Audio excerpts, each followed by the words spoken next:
Meus amigos, queridos telespectadores da TV Web Frutal, a TV integrada a você, e nós já denominamos a TV do Bem. De todos os nossos trabalhos como jornalista, como falar alguma coisa de espiritismo, nós sempre aqui agora no Cantinho de Estudos Chico Xavier recebemos ilustres pessoas. E hoje nada mais, nada menos do que o meu querido Saulo Gomes, jornalista, 90 anos de idade ele completou agora no dia 2 de maio, comemorando 50 anos da entrevista com Francisco Cândido Xavier no Pinga Fogo. Primeiramente, querido irmão, um prazer conhecê-lo, é um prazer tê-lo com essa dignidade, com esse respeito que você tem como jornalista, como ser. E para falar do Chico, ninguém melhor do que Saulo. Tudo bem, Saulo? Tudo bem. Muito feliz de voltar a Frutal, agora para um trabalho muito especial, que há muitos anos aqui estive, fazendo um trabalho especial que foi até premiado aquele ano, aí no Garimpo do Bandeira, Sim. Né? Então, por motivo nobre, por uma situação muito especial, eu estou em Frutal, nesse cantinho de Chico, para comemorar o nosso feito de 50 anos passados, porque dia 2 de maio eu completei 90 anos e 50 anos da primeira entrevista de Chico Xavier. E a minha primeira entrevista e a primeira palestra que vai ocorrer hoje à noite aqui em Frutal, falando do nosso trabalho junto a Chico Xavier e a divulgação do Espiritismo através do magnífico trabalho de Chico, que começa em 68 e culminou com o grande sucesso do Pinga Fogo em 1971. Pinga Fogo foi um dos programas mais assistidos pela TV brasileira, não foi? Aquela época, só para se poder medir em números, eu não me recordo bem, mas a população do Brasil era em torno de 70, 60, entre 70 e 80 milhões era a nossa população, e segundo dados oficiais do IBOP, nós atingimos, embora a imprensa fale em 75%, nós atingimos 86% de Ibope, que correspondia a 20 milhões de brasileiros assistindo o Pinga Fogo. Isso pode ir para o Guinness. Isso é um recorde de audiência em programas de televisão. A revista Veja colocou com muita felicidade, numa edição de novembro de 1971, um pequeno comentário numa matéria longa sobre o trabalho, em que a folhas tantas a Veja diz: o Pinga Fogo foi uma marca única na televisão brasileira, dizendo que a maior audiência da história da televisão brasileira tinha no palco da TV Tupi nenhum astro, nenhum popstar. Tinha lá Chico Xavier. Mais dito pela revista Veja. Bom, ô Saulo, vamos ater um pouco agora em Chico Xavier. Você fez algo maravilhoso quando você completava o seu aniversário em 68 e quando você entrevistava Chico Xavier exatamente no dia do seu aniversário e batendo todos esses recordes pela antiga TV Tupi. Agora, o que você aprendeu exatamente naquele dia, irmão, com Chico Xavier? Aprendi, em primeiro lugar, que a humildade é, acima de tudo, necessário. O Chico foi a pessoa mais humilde que eu já conheci na minha vida. Impressionante. E aprendi grandes lições de vida, né? E a partir da principal delas, que é o respeito ao ser humano, o carinho e o conforto que se deve levar ao nosso próximo. Então essa lição de Chico é uma coisa permanente, né? Quando ele usa constantemente a frase: amai-vos uns aos outros como eu vos amei. Agora, como é que você analisa hoje, Saulo? Porque você é um atuante jornalista e jornalista investigativo. O espiritismo até 68 e o espiritismo após 68, após o Pinga Fogo. Eu creio que essa resposta, a mais segura, a mais correta, será sugerir a alguém conferir nos extras da gravação do Pinga Fogo, né, que está aí em DVD, realizada pela DVD Versátil, e que traz a palavra de Divaldo Pereira Franco.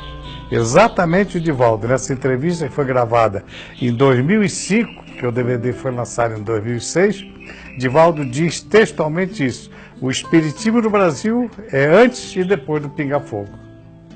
E realmente nós calculamos, naquela época se falava muito entre 1,5 milhão e 1,8 milhão espíritas.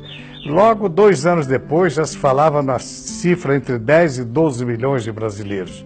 Eu costumo dizer, companheiro, que o Brasil não se tornou espírita por conta das entrevistas minhas com o Chico Xavier, nem mesmo por conta do Pinga Fogo. Mas passou a conhecer, a discutir, o espiritismo passou a ter uma outra dimensão e principalmente atingindo, que era o meu sonho como repórter, o Chico deveria falar para o público não espírita e ver como ele iria reagir. E a reação é essa a melhor possível que nós temos tido nesses anos todos. Quantos benefícios, quantas mães aflitas que de forma trágica perderam seus filhos, quantos marginais. Há detalhes muito curiosos. O Chico, por exemplo, tinha um dos hábitos do Chico era visitar presídios e delegacias. E fazia questão de dispensar segurança e ir para o meio dos presos com todo respeito e carinho, provocando as cenas mais emocionantes que já se pôde ver. Uma delas, inclusive, diante dos diretores da Casa de Detenção, com a população de mais de 7 mil presos, e o Chico fez questão de visitar as dependências daquela casa num dia inteiro de atividade, inclusive almoçou, o almoço feito pelos presos do Carandiru, quando um dos diretores era o Luiz Camargo Wolfman, né? E no momento que a direção estava toda preocupada com ele, disse, não precisa, meu filho, são todos irmãos queridos. E há um determinado momento muito curioso do Chico na casa de detenção. Ele pergunta ao doutor Luizão, que era o apelido do diretor da casa, quantos homens tem aqui? Aí um diretor respondeu para o outro, temos 7 mil, um pouco mais de 7.500. Aí o Chico disse, é isso que eu queria saber, quantos somos aqui? Quantos somos aqui? Olha a humildade, né, Saulo?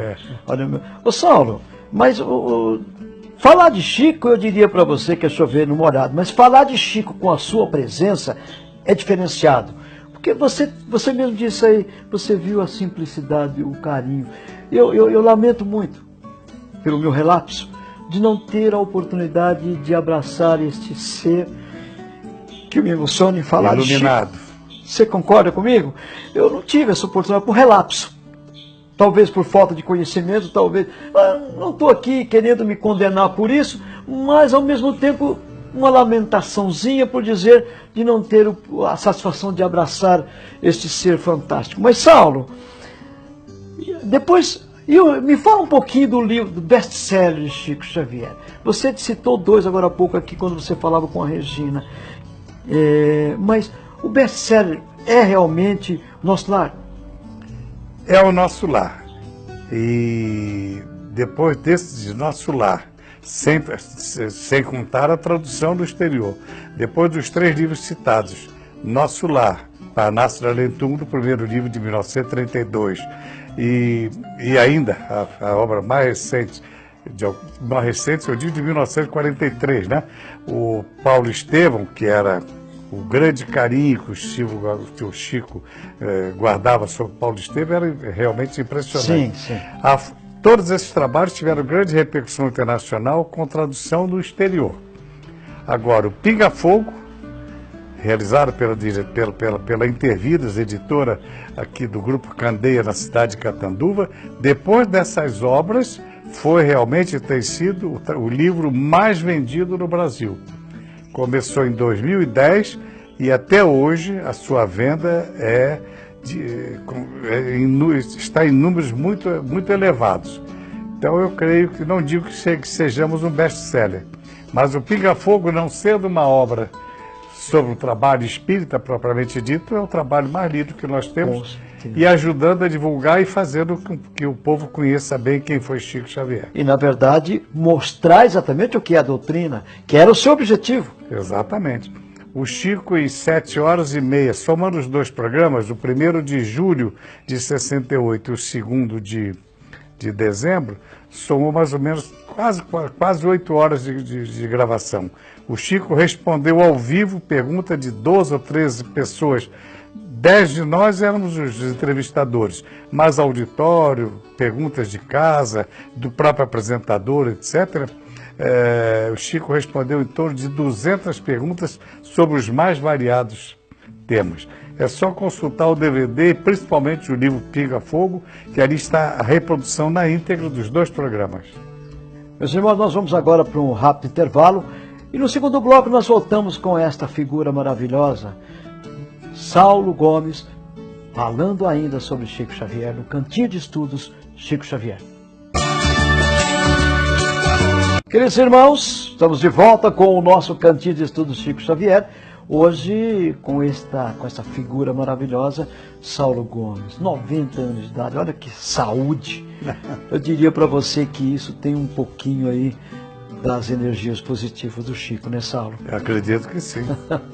Ô Saulo, vamos falar um pouquinho agora uma coisa interessante. A doutrina espírita, no momento, com as redes sociais, com os momentos televisivos, embora a grande imprensa, ao fazer novelas, implante alguma coisa de espiritismo, essa é a opinião minha, isso não é a opinião de ninguém, é a minha opinião, de maneira errada, que deveriam estudar Chico, para que pudessem falar exatamente o que é a morte, o que é a partida. Infelizmente fazem de maneira, os atores ainda se esquecem, é uma crítica, não sei se é produtiva, mas é alguma coisa que poderia se estudar mais. Mas com essa explosão nas redes sociais do espiritismo, com esse trabalho, tudo isso vem nascido lá do Pinga Fogo, não é isso? Tudo isso nasceu do Pinga Fogo. E quando você fala da morte, eu gostaria de chamar a atenção para o segundo trabalho nosso, também realizado pela Intervidas, editora do Grupo Candeia, aqui de Catanduva. Em 2011, a convite de Eduardo Girão, um dos patrocinadores do filme As Mães de Chico Xavier, sim. Eu escrevi sobre os bastidores do filme. Então, com o pretexto de falar dos bastidores do filme As Mães de Chico Xavier, onde a vida de 3 dessas mães, a que me referi há pouco, de forma trágica, perderam seus filhos. Sim. Elas são personagens reais do filme. Nós lançamos o livro com 7 mães. E estendemos, então, como se tratava de um livro que falava muito de sofrimento das mães que tiveram perda irreparável com a morte dos seus filhos. Então, nós estendemos o tema do nosso trabalho para 4 temas: o aborto, a droga, o suicídio e a morte. Ou seja, isso está muito bem relatado através de trabalhos magníficos de psicologia, aliás, de trabalho do próprio Chico, né? Psicografia. Da psicografia de Chico, de Herculano Pires e alguns outros grandes autores brasileiros, falando desses 4 temas no nosso próprio livro, né? Então, realmente, isso foi muito importante.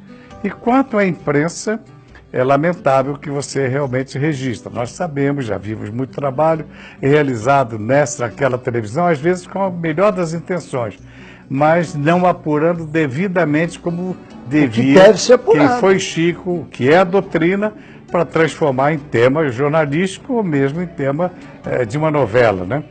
Mas aí já é um outro problema. É um outro problema que não cabe a nós, mas é uma dica, né, Saulo? Exato. É uma dica, porque fica aí, de repente é interessante. Aos grandes escritores, nós temos grandes escritores, como você diz, com a melhor das intenções, mas estude um pouquinho mais Chico. Pega aí as obras que o nosso querido Saulo tem. Veja o Pinga Fogo. É isso que eu ia falar. O Pinga Fogo acho que é a maior das provas. Exatamente. Nenhum de nós, nenhum dos entrevistadores, muito menos o repórter, eu fui o responsável pela presença do Chico no programa, nenhum de nós se arvorou em traduzir ou dizer alguma coisa fora. Tudo que tinha que se perguntar e saber de Chico Xavier foi feito ao vivo.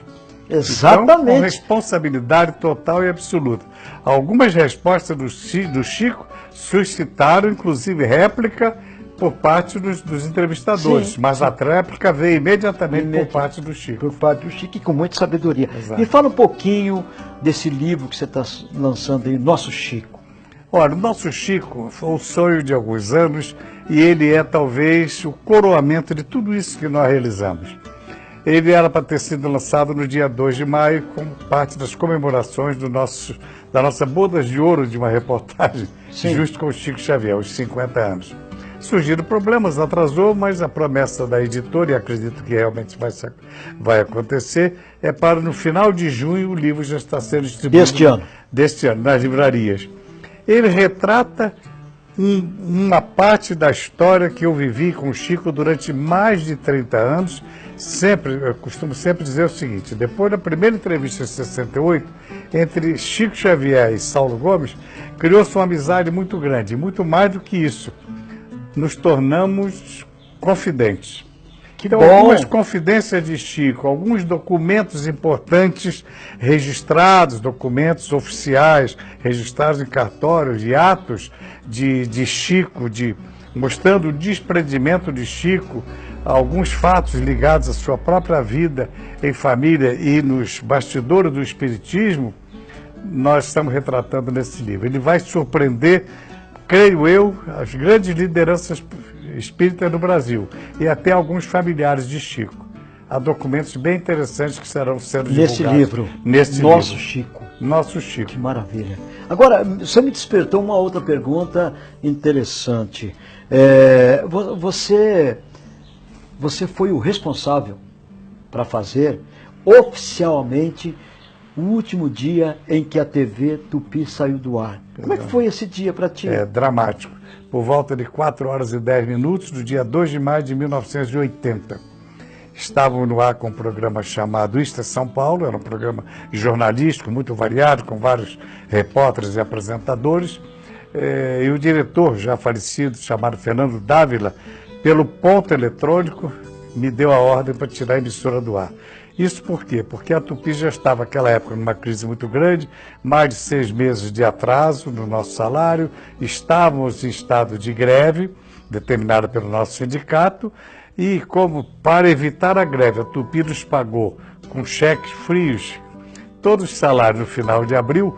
Quando esses cheques chegaram na agência do banco, começaram a ser devolvidos, foi a senha para o sindicato determinar a gota d'água, a execução, o fechamento da emissora. Então, muito difícil, muito doloroso, dramático para um profissional. Com certeza. Ouvir essas palavras. Fernando W. por telefone de Saulo, sem nenhum comentário, informa que a TV Tupi está encerrando as suas atividades. Doloroso, não é? E agora, hoje, essa explosão que nós temos... A primeira emissora inaugurada no país em 1950. Exatamente. A primeira emissora na América Latina, né?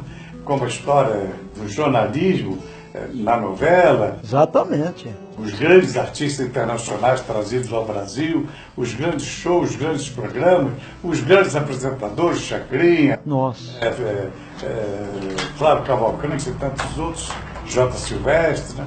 Tudo isso ficou esquecido e, lamentavelmente, morreu com a Tupi no dia 2 de maio de 1980. Você acredita no acaso? Se você acredita no acaso? Aconteceu. Mas isso não é acaso. É. Eu, pelo menos, inclusive seguido por Chico Xavier, não acredito no acaso. Mas, o Saulo, Chico Xavier, nosso Chico Xavier, como você está bem expondo, aliás, parabéns pelo título, Nosso Chico Xavier. Eles só me chamavam de Nosso Saulo. Nosso Saulo. Estou retribuindo a ele. Maravilha. Rapidamente, nós temos alguns minutos sobre as previsões de Chico. Tem alguma coisa para julho de 2019? Sobre essa eu não comento, que por acaso eu não preciso, aliás, fazer comentário, há livros, etc., sobre isso, mas essa indagação sobre 2019 nasceu naturalmente da imaginação de algumas pessoas, porque foi dito pelo Chico, no Pica-Fogo, em 1971, 2 anos após o homem conquistar a Lua, sim, 69, quando ele disse, se nesses 50 anos, ele se referia a 69, portanto 2 anos para trás, 50 anos, nesses próximos 50 anos, o homem não se envolver numa guerra desastrada, o mundo terá grandes revelações e terá grandes mudanças. Então alguém entendeu de terminar o ano de 2019, considerando os 50 anos a partir da conquista da Lua. Foi exatamente nesse programa que muitos hoje escrevem livros dizendo que o Chico revelou a eles, mas foi exatamente nesse programa que o Chico falou da descoberta de novos planetas habitados, foi nesse programa que o Chico, exatamente essa resposta sobre a conquista da Lua, quando ele diz: os bilhões de dólares que estão sendo gastos para o homem chegar à Lua têm sido muito criticados por milhares de pessoas no mundo inteiro. Mas a população, o mundo vai ter grandes benefícios dessa conquista, porque graças a essa pesquisa e a chegada do homem à Lua, vão ser descobertos elementos importantíssimos para a criação da vida do solo lunar. Inclusive, encontraremos água, os homens encontrarão água na Lua. Somente no dia 10 de outubro de 2010, 39 anos depois do pinga-fogo, é que um cidadão chamado Loprecht, que é o grande cientista da NASA, anunciou ao mundo que uma cratera aberta por um determinado aparelho numa região da Lua havia encontrado 4 bilhões de litros d'água. Pronto. Então, mas essa colocação sua é muito importante. Parabéns pela maneira com a qual você colocou, porque se nós não atermos aquela história lá atrás, de 50 anos atrás, do pinga-fogo, você não vai saber muita coisa sobre Chico Xavier. Então estude, veja, e isso vai nos trazer, com certeza, algo importante. E, por favor, nosso Chico, esse livro que vai lançar. Saulo, nosso Chico vai ver o desprendimento do Chico. É fantástico o que o Chico fez para provar que ele apenas amava o povo. Maravilha, né? Que ser, que ser. Saulo, acabou o nosso tempo. Eu queria ficar aqui o dia inteiro falando com você, mas infelizmente os compromissos nos atêm a ser cumpridos, e eu te agradeço mais uma vez, a sua esposa, como é o nome dela? Edna. Ô Edna, muito obrigado. Eu costumo dizer a minha cúmplice, né? Tua cúmplice, com certeza. Responsável por tudo isso por determinação do Chico. É mesmo, Edna? Que maravilha! Então, parabéns. Parabéns. É aquilo que nós falamos, né? O seu lugarzinho no céu sempre está reservado. Se é que nós vamos para o céu, né, Edna? Se é que nós vamos. Ô Saulo, Deus te pague. Muito obrigado por vir à nossa humilde casa com essa simplicidade que lhe é com certeza peculiar, ainda porque você foi um dos grandes. Eu vou pedir autorização para dizer isso aos nossos internautas e telespectadores. O Saulo é um dos maiores responsáveis, junto com aquela equipe maravilhosa da época de TV Tupi, há 50 anos atrás, quando se elaborou o Pinga Fogo. Quando eu disse há poucos instantes que nada é por acaso, esse programa Pinga Fogo mostrou exatamente o lado do Espiritismo. Deus te pague. Fica à vontade, a câmera é sua. Muita paz, espero que muitos amigos possam desfrutar um pouquinho dos momentos que estou desfrutando nesse momento, nesse cantinho de Chico Xavier. Frequentar o cantinho de Chico Xavier é um privilégio. Tê-lo conhecido, fantástico. Um beijo no coração, queridos irmãos, queridas irmãs. Obrigado, Leonel. Obrigado, Edna. Obrigado a todos vocês, Alvita, essa rapaziada toda que trabalha com a gente. Jesus ilumine todos vocês. Nunca se esqueçam que o dia que eu não sorri para você, sorria para mim. Nesse dia, com certeza, eu estou precisando demais do teu sorriso. Sorriso. Ninguém é tão pobre que não possa dar. Ninguém é tão rico que não queira receber. Muita paz, muitas energias.